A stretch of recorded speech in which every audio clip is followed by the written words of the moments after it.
ఇంతకుముందే మన తమ్ముడు సాయి చెప్పినట్టు ముందు రోజు ఒకరోజు ముందే మనకు ఈ పైడిజర ప్రివ్యూ థియేటర్లో రక్షాబంధన్ తాలూకు రాఖీ పౌర్ణమి తాలూకు ఒక ఎసెన్స్ అంతా కథా రూపంలో అద్భుతంగా చెప్పింది. ఒక్కసారి we must give a huge round of applause to శ్రావ్యాంజలి.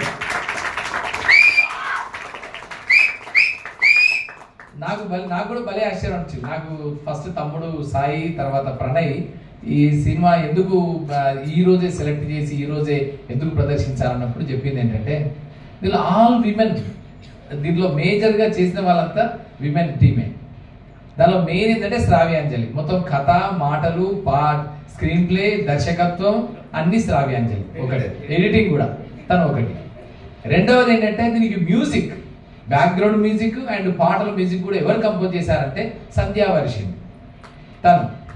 Main మొత్తం కథ అంతా దేని చుట్టూ తిరుగుతుందంటే అన్నా చెల్లెల అనుబంధం అనే పాయింట్ అయినప్పటికీ దాని వెనుక ఇప్పుడు ప్రస్తుతం ఉన్న పరిస్థితుల్లో ఉన్న ఒక అంశాన్ని చుట్టూ అల్లుకొని అద్భుతంగా తిరుగుతుంది. సో చెప్పిన తర్వాత ఫెల్ట్ వెరీ హ్యాపీ. ఖచ్చితంగా మనం ముందు రోజే ఈ రోజే పైడిజర ప్రివ్యూ థియేటర్లోనే ఈ సినిమాని ప్రదర్శిద్దాం. ఒకసారి మనం ముందస్తుగా చెప్పినట్టు ఉంటుందని అనుకున్నాం. వచ్చిన తర్వాత I felt very happy that I must specially congratulate the entire team who had realized their dreams to come into reality. సినిమా తీయాలనేది ఒక స్వప్నం. సినిమా తీయాలి, మా ఆలోచనల్ని, మా సృజనని సినిమా రూపంలో తెర మీద చూపించాలనేది ఒక స్వప్నం. ఆ స్వప్నాన్ని సాకారం చేసుకున్న మహిళా బృందం ఇక్కడ ఈ సినిమాలో ఉండడం అనేది అద్భుతం. తీసుకున్న సబ్జెక్టు ఎంత సెన్సిటివో, చెప్పిన విధానం కానీ తీసుకున్న కంటెంట్ కానీ వెరీ కాంటెంపరీ అవ్వడం అద్భుతం. ఇక్కడ ఎందుకు కాంటెంపరీ అంటే ఇప్పుడు మనం చూస్తున్నాం ఏమైనా ట్రోలింగ్. ఇప్పుడు this is the age of social media. Trolling నువ్వేమైనా డ్యామేజ్ చేయాలంటే ఒకప్పుడు ఏంటంటే వాళ్ళ గురించి వాళ్ళు ఇంట్లో ఊళ్ళల్లో మొత్తం ఏదో ప్రచారం చేయాల్సి వచ్చేది, నోట్తో ఇటు అటు అనుకుంటా. ఇప్పుడు అక్కర్లేదు, నువ్వు ఇంట్లో కూర్చొని నీ సెల్ ఫోన్తోనే మొత్తం కావాల్సిన డ్యామేజ్ అంతా చేయగలిగే ఒక వ్యవస్థ ఇప్పుడు మనకు వచ్చింది. సో ఇలాంటి నేపథ్యంలో ఒక మెలో డ్రామా, ఆ డ్రామా అప్పుడు లాస్ట్ వరకు కూడా అసలు ఆ ట్విస్ట్ తెలియలేదు. అద్భుతంగా నిజంగా అంటే దానికి కనుక ఇంకా వేరే పెద్ద స్టార్ కాస్ట్ ఉంటే కనుక ఇది పెద్ద సినిమా అయ్యేంత స్కోప్ ఉన్న సబ్జెక్ట్ ఇది. అంటే దానిలో ఇంకా చాలా మసాలాలు గీసాలు వగేరా. కాబట్టి స్ట్రైట్ నేరేషన్, సూపర్ నేరేషన్, చక్కని నేరేషన్. లాస్ట్ వరకు కూడా ఫస్ట్ అన్నయ్య క్యారెక్టర్ ఉంటాడు, ఆయన మొత్తం కోపపడిపోతాడు. అట్లా అన్నాడా ఇట్లా అన్నాడా, నీ చెల్లి నీకు ఇట్లా జరిగింది అట్లా జరిగింది అంటాడు. ఇదంతా ఎవరో కాదన్నయ్య చేసింది, నువ్వే చేశావు, నా ఫ్రెండ్తో చేశావు. అక్కడి వరకు కూడా ఆ ట్విస్ట్ రివీల్ కాలేదు. అంటే స్క్రీన్ ప్లే ఇస్ టైట్లీ ఇంటర్వోవెన్. అంటే దాన్ని లాస్ట్ వరకు కూడా రివీల్ చేయలేదు. అంటే లాస్ట్ 10 నిమిషాల ముందే రివీల్ అయిన తర్వాత ఆయనలో వచ్చే పరివర్తన. జనరల్గా మనం నాటక సంప్రదాయంలో ఇది ఉంటుంది, ఖచ్చితంగా లాస్ట్కు ఒక మెలో డ్రామా చేస్తారు, దానివల్ల లాస్ట్కు పరివర్తన వస్తుందని ఉంటుంది. కానీ దానిలో నాటకం ఆడుతున్నట్టు ముందే తెలుస్తుంది. అంటే నేను మిమ్మల్ని కళ్ళు తెరిపించడానికే ఈ నాటకం ఆడమన్నయ్యా అనే ఒక డైలాగ్ వస్తుంది. అలా కాకుండా వెరీ కాంటెంపరీ స్టైల్లో ఆమె వచ్చిన ఫస్టే ఆ చెల్లెలు కాస్త ఇలా జరిగింది ఇట్లా అయిందని చెప్పడం, కథ చెప్పడం, ఆ స్టోరీని నారేషన్ చేసినప్పుడు అంతా కూడా ఆ హీరో క్యారెక్టర్స్ ని చెల్లె క్యారెక్టర్స్ నుంచి నారేషన్ జరుగుతుంది కనుక చెల్లె క్యారెక్టర్లోనే చెప్పారు తప్ప ఫ్రెండ్ క్యారెక్టర్లో చెప్పలేదు. సో అది కూడా ఒక మంచి టెక్నిక్ అన్న, excellent technique, extraordinary technique that you have adapted while picturising the entire story. So చాలా చక్కగా చాలా బాగా చేసావు. మ్యూజిక్ కూడా చాలా అంటే ఎక్కడైతే రావాలో ఆ మూడ్ని ఎలివేట్ చేసే విధంగా ఆ సీన్ని కానీ ఆ సంఘర్షణ లాస్ట్కి వచ్చిన తర్వాత అతనికి జరిగే అంతర్సంఘర్షణ, ఆ అంతర్సంఘర్షణ తగ్గట్టుగా పరిగెత్తి స్లాబ్ మీదకి వెళ్ళిన తర్వాత కింద కూర్చొని ఉన్నప్పుడు ఆ రొటేటరీ షాట్ కంప్లీట్, ఆ ట్రాక్ షాట్ తీసి, ఆ ట్రాక్ షాట్ అంటే ట్రాక్ ఏమీ వేయలేదు కానీ ఏదో మనం చేయి పట్టుకుని మన కెమెరామెన్ తిరుగుంటాడు, ఆ భుజం మీద పట్టుకొని తిరుగుంటాడు ఇటు అటు. సో అట్లా అంటే ఆ ట్రాక్ షాట్ ని అంత చక్కగా అంత అద్భుతంగా కూడా తీశారు. సో అలా కజులైవ్తో తీశారు. సో అట్లా ఎక్కడెక్కడే అరే అవునా అంటే అంత దాన్ని కూడా చాలా చక్కగా అద్భుతంగా చక్కగా ప్రజెంట్ చేశారు. సో ఇలా ఒక మంచి సినిమాని, సందేశాత్మక చిత్రాన్ని ఇప్పటి కాంటెక్స్ట్ లో కాంటెంపరీ స్టైల్లో మనందరిలో ఆలోచన రేకెత్తించే విధంగా ఎట్లుంటుంది అంటే ఒకరికొక న్యాయం ఉంటుంది, తన చెల్లికి అయితే ఒక న్యాయం ఉంటుంది.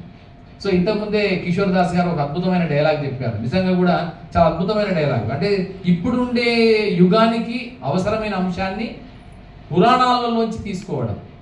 ఆ పురాణాల నుంచి జనరల్గా ఎప్పుడు చెప్పినప్పుడు సీత ఒకప్పుడు ఇలా జరిగింది అలా జరిగిందని డైలాగులు అని చెప్పి ఈనాటి వనితకు కూడా, ఈనాటి సీత ఈనాటి వనితకు కూడా ఇలా జరిగిందని చెప్పడం అనేది ఒక జనరల్ ట్రెండ్ అది. సో ఇక్కడ ఏం చేశారంటే సీతకు వాళ్ళంతా అడవిలోకి వెళ్ళిపోయినప్పుడు రాముడు లక్ష్మణుడు కానీ ఇద్దరు కలిసి చేసిందంటే శూర్పణఖకు అవసరమైతే ముక్కు కోసారు తప్ప ట్రోలింగ్ చేయలేదు. అంటే ఈ బ్యాడ్ పబ్లిసిటీ చేయడమో లేకపోతే విష ప్రచారమో దుష్ప్రచారం అలాంటివి చేయలేదనే ఒక డైలాగ్ అవుతుందో అది నిజంగా రియల్లీ ఇప్పటికి కూడా ఆలోచించదగింది from the perspective of the Puranas. So అలాంటి ఒక చాలా థాట్ ప్రొవోకింగ్ నిజంగా ఎక్సలెంట్ కిషోర్ దాస్ గారు ద ఎలిమెంటరీ పట్టుకున్నారు, చాలా అద్భుతంగా చెప్పారు ఇంతకుముందు. సో అలా ఒక మంచి చక్కని ఆలోచనాత్మకమైన కాంటెంపరీ రెలవెన్స్ ఉన్న సబ్జెక్ట్ని ఈ కాంటెక్స్ట్ లో మనకు ఈ సినిమాని ఈరోజు తీసి మన ముందు ప్రదర్శించిన శ్రావ్యాంజలికి ఎంటైర్ టీమ్ అందరికీ మరొక్కసారి శుభాకాంక్షలు తెలుపుతాం. అలాగే సంధ్యావర్షిని పాపం తనకి మంచి గాయని, చాలా చక్కని గాయని, ఇదే రవీంద్ర భారతి వేదిక మీద ఎన్నో సంగీత విభావరుల్లో తన గానాన్ని వినిపించి చక్కని పాటలు పాడింది. ఇదే మెయిన్ హాల్లో తను చాలా పాటలు పాడింది. కానీ తనకు ఒక కోరిక ఉండింది. ఆ కోరిక ఏంటంటే మ్యూజిక్ డైరెక్టర్ కావాలని. పాప రామ సత్యనారాయణ గారు సహకారంతో పాపం తను చాలా చేసింది, వర్క్ చేసింది. పాప రామ సత్యనారాయణ గారు డన్ వండర్ఫుల్లీ వెల్. చాలా మంది యువ దర్శకుడు, రచయితలకు, నటీనటులకు, సాంకేతిక నిపుణులకు, ఒక మంచి టాలెంట్ ఉన్న వాళ్ళందరికీ ఆయన ఒక మంచి ఆలంబనగా నిలిచారు. సో అలాంటి ఒక మంచి ప్రొడ్యూసర్ ఆయన. సో ఆయన సారథ్యంలో తను సంధ్యావర్షిని అడుగులు మొదలేసింది. సో ఈ సినిమాతో కూడా మంచి మ్యూజిక్ కంపోజర్గా తన కంట్రిబ్యూషన్ అయితే చాలా ఉందని నేను భావిస్తున్నా. సో అందుకని సంధ్యావర్షిని నీకు శుభాకాంక్షలు నాన్న. నిజంగా ఇది అన్నలందరికీ ఇది ఒక మంచి కానుక.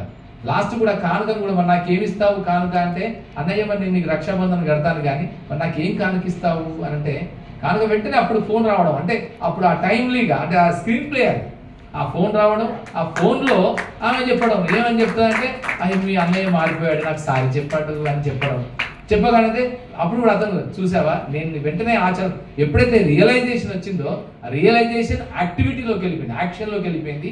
ఆ చర్య, ఆ కర్మ, ఆ క్రియ ఏతుందో అది వెంటనే మళ్ళీ తిరిగి వచ్చేసింది, ఆ ఫలితం కనిపించింది. అంటే ఒక మార్పు చెందిన, పరివర్తన చెందిన ఒక క్యారెక్టర్.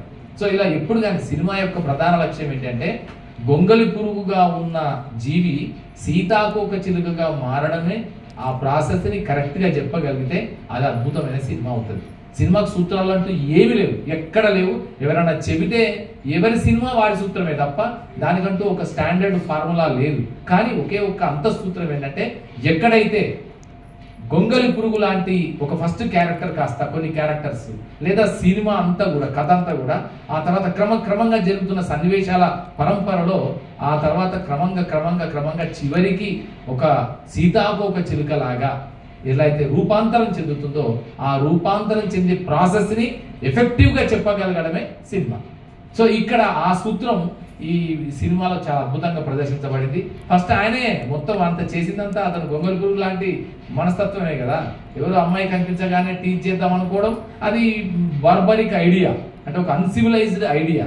అలాంటి ఐడియా నుంచి తను పరివర్తన చెంది ఒక ఆలోచనతోని, ఒక మంచి సద్భావనతోని మళ్ళీ రావడం అనేది, సీతాకోక చిలుకగా మారడం అనేది అక్కడ మార్పు.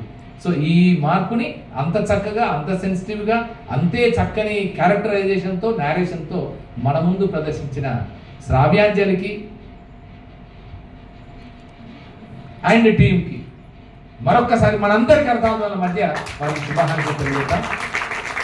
ఈ సినిమాని ఇక్కడ ఈ రోజు ప్రదర్శించడానికి ప్రధాన కారణమైన తమ్ముడు సాయి తల్లెడ. సో తమ్ముడు నీకు కూడా చాలా థ్యాంక్స్ రా. ఎందుకంటే ఇలాంటి మంచి తను కూడా ఇప్పుడు తపన పడతాడు. తను ఇక్కడ నుంచే పైడి జరాజ్ ప్రివ్యూ థియేటర్తో చాలా చక్కని అనుబంధం ఉంది. అలాగే ప్రణయ్ రాజ్ వంగరి వికీపీడియన్, మొత్తం ప్రపంచం గర్వించదగిన అత్యంత అద్భుతమైన Wikipedia writer from Telugu land, from Telangana, మన జాతి బిడ్డ, మన ఈ నేల బిడ్డ. సో వీళ్ళందరూ కూడా ఎప్పుడు తపన పడేందంటే బెస్ట్ టాలెంట్ని ఇక్కడ పైడి జయరాజు ప్రివ్యూ థియేటర్కి పరిచయం చేయాలి. ఇక్కడ నుంచి మళ్ళీ వారు మరింత ముందుకెళ్ళడానికి కావాల్సిన సోపానాలు వేసేలాగా మనందరం సహకరించాలనే మంచి మనసున్న మనిషి మా తమ్ముడు సాయి. సో సాయి సజెస్ట్ చేశాడు ఈ సినిమాని. సో సో అందుకని సాయి నీకు congratulations and thank you so much and అందరికీ శుభాకాంక్షలు, ధన్యవాదాలు. ఇప్పుడు మన వినోద్ గారు సినిమా